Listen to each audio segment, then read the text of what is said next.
Grocery store tragedy. It's heart-wrenching. It's heart-wrenching. The investigation ramping up. A close call for a family when a plane crashes in Haulover Beach. And the Eastern Conference Championships are set. Strong, Pritchard with the offensive rebound. Back to Smart. It's good. The Heat now know their opponents for the next round. These stories and more coming up on Newsbreak. Hello, South Florida. I'm Anya Joseph. I'm Michelle Morris. Today is Monday, May 16, 2022. Live from the South Florida Media Network's Biscayne-based studios in North Miami, this is SFMN Newsbreak. Presidential plans. The President and First Lady have announced they will be traveling to Buffalo tomorrow to support families who have lost loved ones in a mass shooting. This attack was one of the worst racially motivated mass shootings in modern history. The network's Eugenia Shoidren from the Control Center reports for more. This morning, President Joe Biden announced that he will travel to Buffalo tomorrow to grieve with the community on one of the deadliest mass shootings. I'm sad, I'm hurt, I'm mad because I never would have thought it would have happened here. 18-year-old gunman Peyton Gendron shot 13 people at a Tops Friendly supermarket in Buffalo, New York, Saturday. 10 out of the 13 victims were black and killed. According to investigators, the orchestrated shooting was racially motivated after Gendron posted an 180-page document online expressing racist theories, including the Great Replacement. The evidence that we have uncovered so far makes no mistake that this is an absolute racist hate crime. It will be prosecuted as a hate crime. This is someone who has hate in their heart, soul, and mind. Officials say Gendron drove about 200 miles from his home in Conklin, New York, to commit the deadly shooting. He was heavily armed in the scene and was wearing a camera to live stream the attack. People started screaming and running out of the Tops parking lot, so we backed up and pulled and parked right across in the Family Dollar parking lot, and that's when I got out and seen all the bodies that were laying in the front. People were crying, people were running out, people were trying to get in because their loved ones were inside. The officers were pulling up fire trucks, ambulance, and it was just a horrible situation. Moments after the attack, Peyton Gendron was arraigned for first-degree murder. His next court appearance is scheduled for Thursday morning and is expected to be tried for hate crimes. This is Eugenia Shoiden reporting for the South Florida Media Network. New cell phone footage this morning shows the aftermath of a deadly plane crash in Miami-Dade County. A small plane lost control in mid-air as it crashed into an SUV on the Haulover Inlet Bridge Saturday. This video was taken by Chad Raney from Miami-Dade Fire Rescue. One person on board the plane died. 5 people were injured. 2 toddlers and their mother, who were in an SUV hit by the plane, survived.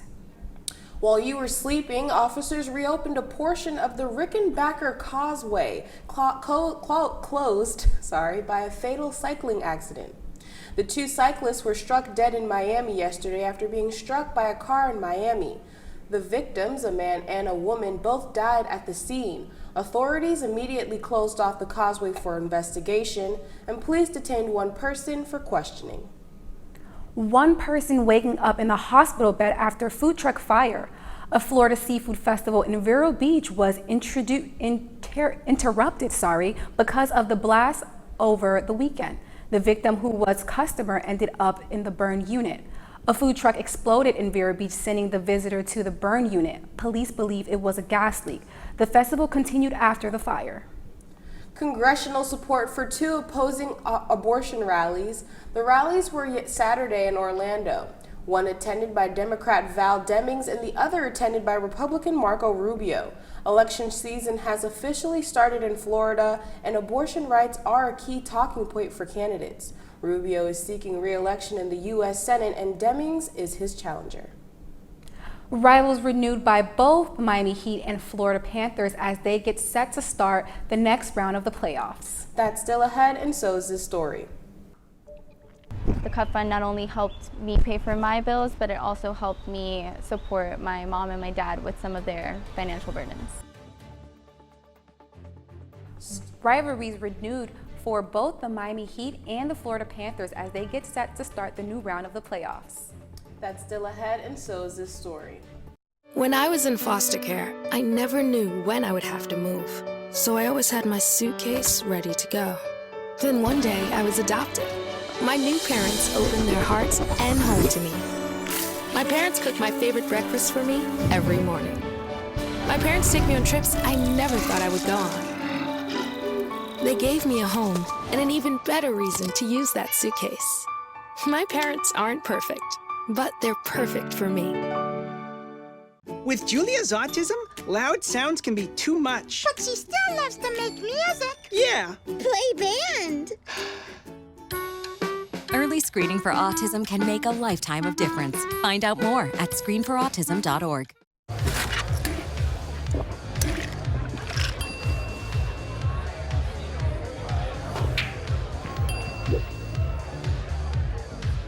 If you need to do something to feel okay to drive, you're not okay to drive.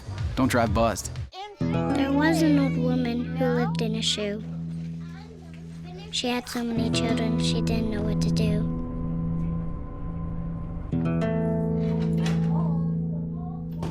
She gave them some broth without any bread and kissed them all soundly and put them to bed.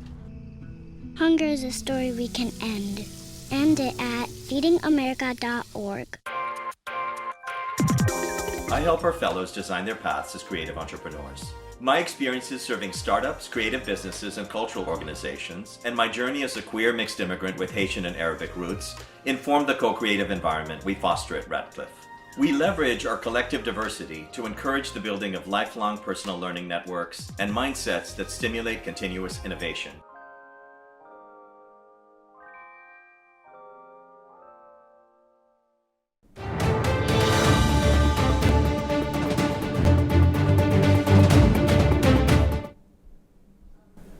Cup of Caring, local employees revealing that one of the nicest things that Starbucks does is something you won't hear about in their commercials. It's called the Starbucks Cup Fund.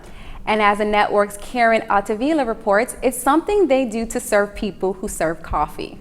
The Starbucks Cup Fund is a financial assistance program used for their employees who struggle financially. Their employees are allowed to apply for the program at least once a year and will receive their grant through their paycheck. The Cup Fund has been helping their employees since 1997.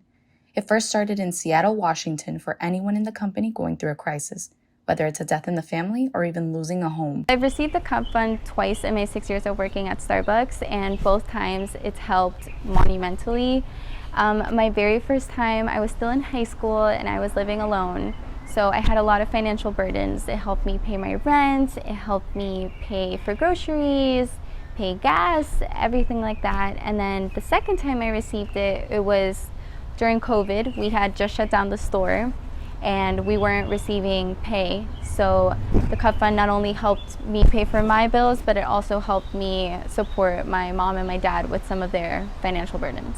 So the Cup Fund is a financial assistance program that we offer to our employees.